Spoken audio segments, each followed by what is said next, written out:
Bien, segundo bloque con el doctor Zaffaronis. Doctor, había quedado una pregunta pendiente. Lo que es derechos humanos versus o no garantismo. Bueno, el garantismo, no sé qué se llama garantismo, garantista es la Constitución Nacional. Las garantías salen de la Constitución y las garantías salen de los instrumentos internacionales de derechos humanos, es decir, del derecho internacional. Es decir, lo que se plantea como falsa opción es garantías versus seguridad o libertad versus seguridad. Es una opción totalmente falsa, es decir, se pretende dar la sensación de que en la medida en que se disminuye la libertad estamos más seguros frente al delito. Y no, a medida que se disminuye la libertad estamos en peor situación frente al delito. A medida que se disminuye la libertad van aumentando la corrupción, van aumentando las mafias, va aumentando la posibilidad de criticar la corrupción, de denunciar, va aumentando el poder del Estado, y hoy los estados son poderes de vigilancia sobre todos nosotros que son terribles. Es decir, si nosotros pensamos los ámbitos de libertad que tenían nuestros abuelos y lo que tenemos nosotros, estamos frente al Estado. Bueno, riámonos de kindergarten, de la KGB, de la Gestapo. Hoy el Estado tiene más información sobre cualquiera de nosotros que la que tenemos nosotros mismos. El Estado sabe cuántos kilovatios gasto por mes, yo no. El Estado sabe cuántos metros cúbicos de gas gasto por mes, yo no. El Estado sabe todo lo que gasto porque voy con la tarjetita, comprando feliz con la tarjetita y me sigue por todos lados. Tengo un celular que me siguen por todos lados. Yo no tengo ni tarjetita ni celular, pero bueno, dejando de lado, pero sí, persona normal tiene esas cosas. Le ponemos el chip al auto, también nos va para que no nos lo roben, nos van siguiendo. Ya empezó el chip para que no nos secuestren el subcutáneo, también nos van a poder monitorear por arriba nosotros. Hay aparatos que graban a distancia insólita y bueno, en fin, estamos viviendo cada vez más no sé si un gran hermano, un gran cuñado, no sé lo que es esto. O cada vez más somos un número, ¿no? Más somos un número y aparte nos consideramos felices y seguros porque nos controlan así. ¿Seguros frente a quién? ¿Seguros frente al que maneja la máquina? Y bueno, ese es el grave riesgo. Y no nos olvidemos que los crímenes que más víctimas han producido en el siglo XX son los crímenes que han cometido los estados fuera de situaciones de guerra. En el siglo pasado, los estados, fuera de situaciones de guerra, han masacrado entre 80 y 150 millones de personas. Es decir, por lo menos 1 o 1,5 habitante por cada 50 de los habitantes del planeta. Eso supera todo el número de homicidios de iniciativa privada, por así decir, es muchísimo lo supera. De modo que cuidado con eso de que no, garantías son límites al poder del Estado, límites necesarios, indispensables. Además no es que la garantía sea lo que a uno se le ocurre, las garantías salen de la experiencia, de las barbaridades que ha hecho el poder público a lo largo de la historia, ¿no? Se van aquilatando y se van fabricando garantías para decir, bueno, establezcamos esto, establezcamos aquello, ¿no? Hoy, doctor, hay muchos derechos y pocos deberes. ¿Se cumple poco? O sea, ¿no se cumplen los deberes para después pedir o reclamar derechos? Mire, yo creo que todos cumplimos deberes y fundamentalmente calculo que la gran mayoría cumple deberes. Cumplimos el deber de no ser ladrones, cumplimos el deber de no matar a nuestros vecinos, cumplimos el deber de... ¿Qué otros deberes quieren que cumplamos? Ahora con un Estado que se le ocurre ser paternalista, que dentro de poco va a prohibir que se les sirvan ravioles a los que están excedidos de peso en los restaurantes, que me prohíbe la sal en la mesa. Bueno, si ya sé que hay gente hipertensa, pero yo qué culpa tengo. Un tipo hipertenso y suicida Mañana voy a tener que ir con una tarjeta, al diabético no le van a servir postre, que es un estado paternalista, ¿no? Yo no necesito que me tutelen. Yo soy dueño de hacer lo que quiero y bueno, si me quiero morir, me muero, ¿qué voy a hacer? Pero tiene razón, pero ¿no lo busca la sociedad, ese paternalismo? Sí, lo busca la sociedad, ese paternalismo, porque la sociedad está... Inconscientemente, ¿no? Digo, ¿no? Sí, sí, está manipulada en este momento por por un oligopolio de medios masivos de comunicación social en todo el mundo. Oligopolio que funciona junto con, bueno, que tiene intereses comunes, o que es resultado, o que es propiedad hasta cierto punto de las grandes corporaciones transnacionales. Y bueno, lo que tenemos en este momento en el mundo es una lucha de dos modelos de Estado.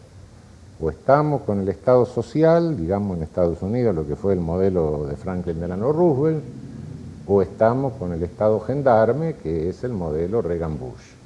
Entonces, bueno, esa lucha que se da dentro de los Estados Unidos, que la vemos clara, un Estado donde los órganos políticos tienen cierta autoridad para intervenir en economía, etcétera, o un Estado raquítico, donde ese lugar lo ocupan las grandes corporaciones y de lo único que se ocupa el Estado es de la represión. Bueno, esa pugna que vemos clara dentro de Estados Unidos y es la que se proyecta hacia Europa y la que se proyecta hacia América Latina, ¿no? Sin lugar a dudas, ¿no? ¿Y qué visualiza, doctor, dentro de esta puja justamente, ¿no? Y lo que visualizo es que lamentablemente el Estado gendarme, en la medida en que triunfe la instalación del Estado gendarme, conduce a una masacre y puede conducir al caos. El Estado providente, el modelo Roosevelt, bueno, es un Estado que puede tener defectos, puede tener fracasos, puede tener regresiones, puede tener que empezar todo de nuevo de repente, pero es un Estado inclusivo, ¿no? Por lo menos subjetivamente es un Estado inclusivo. El Estado gendarme es un Estado excluyente, su función es decir, el que está excluido se quedó excluido y mi única función es cuidar que no asome la nariz por acá porque se la corto. Y eso lleva a una escalada de violencia, porque bueno, el excluido va a ofrecer mayor resistencia, el Estado va a tener que ejercer mayor represión, el excluido más resistencia, hasta que en un momento el excluido vence el poder de resistencia del Estado y adviene un caos, ¿no? De modo que en el fondo, en la perspectiva del Estado gendarme, lo que hay siempre es una masacre y un caos. En la perspectiva del Estado providente puede haber avances, retrocesos, etcétera, ¿no? Pero en la del otro es inevitable que zigzagueando, etcétera, pero conducen a dos resultados completamente, diametralmente opuestos. Opuestos, seguramente. Doctor, eran 5 ministros originalmente, ¿no? En esta corte, después llegaron, por esto de la mayoría automática, que mucho no se entendió. A 9. A 9, exactamente, para hoy estar en 7 ministros. Bueno, la ley establece que las 2 primeras vacantes no se cubrirán, de modo que volveríamos a ser 5. Volverían a ser 5. Eso con el tiempo.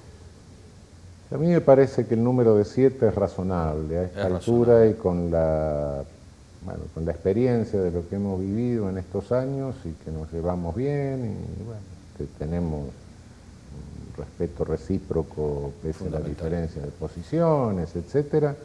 Es un número, bueno, no es tan grande como para permitir la formación de bloques y no es tan pequeño como para dar demasiado poder en pocas manos, exactamente, ¿no? Pero bueno, sí, la ley hoy establece que la Corte en algún momento va a quedar en 5, ¿no? A mí me está pareciendo ahora, después de todos estos años, que 5, bueno, sí, fue el número histórico, todo eso, pero me parece mucho poder en pocas manos.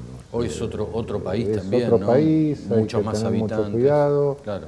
Esta Corte, bueno, tiene poder como para poder habilitar cualquier exceso del Poder Ejecutivo, del Poder Legislativo, o para parar una administración. De modo que creo que eso hay que tener bastante cuidado. Me parece que 7 funcionamos bien, ¿no? Seguro. Ese manoseo, doctor, que fue oportunamente, ¿no? De 5 a 9, ¿sirvió para algo? No, realmente no. Para entender lo que nos pasa, No. yo siempre digo, hay que ir un poquito para atrás, ¿no? Sí, Entonces digo, bueno, para entender este presente, ¿sirvió de algo eso? Ese manoseo de uno de los poderes justamente de la división de... Bueno, hay una tendencia que si no se controla es más o menos inevitable. Toda constitución que es un reparto de poder para que nadie lo hegemonice y que tiende al ejercicio de la soberanía en esa forma. Si hay una tendencia, una tentación siempre del poder político de meter mano sobre el judicial, ¿no? Exacto. Eso es una tentación eterna, ¿no? Hay que felicitar si un gobierno no la ejerce, ¿no? Pero esa tentación, bueno, y con el gobierno de Menem, bueno, se respondió a esa tentación, ¿qué se va a hacer? Seguro.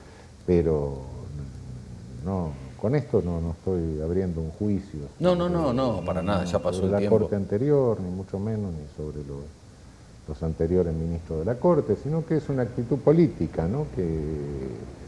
Es decir, si la Constitución deja ese margen, lamentablemente en algún momento alguien lo va a usar. Exacto. Eso es inevitable.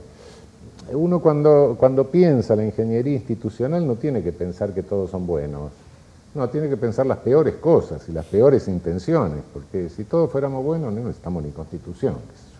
Exacto. Todos somos santos, San Francisco de Asís, no hay ningún problema.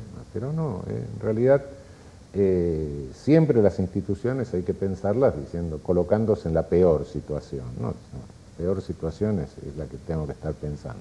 Exactamente.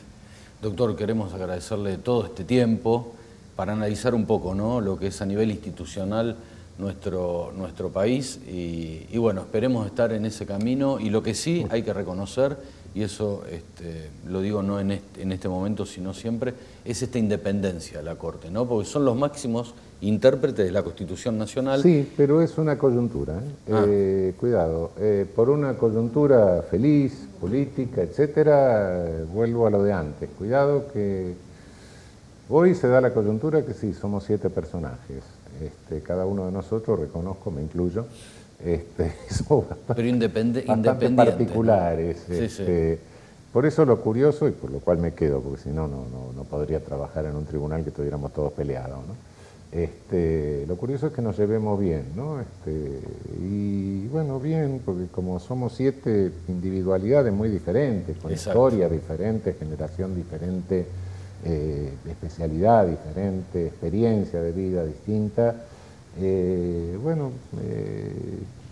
usted ve que no hay bloque, que de repente votamos en un sentido, de repente votamos en otro, votamos junto uno esto, votamos junto con otro. Pero cuidado, que esto es resultado de una feliz coyuntura política, no del sistema que está previsto en la Constitución. El mismo sistema que está previsto en la Constitución es el que permitió dar lugar a otras tentaciones políticas que nunca faltan. Claro. Entonces, bueno, pensemos eso. Bueno, pero esto es muy importante, después de lo que venía a nuestro país, ¿no? Y me parece que esto es importante remarcarlo. Así que, doctor, nuevamente, gracias y lo mejor para el 2012. Bueno, igualmente, muchísimas gracias.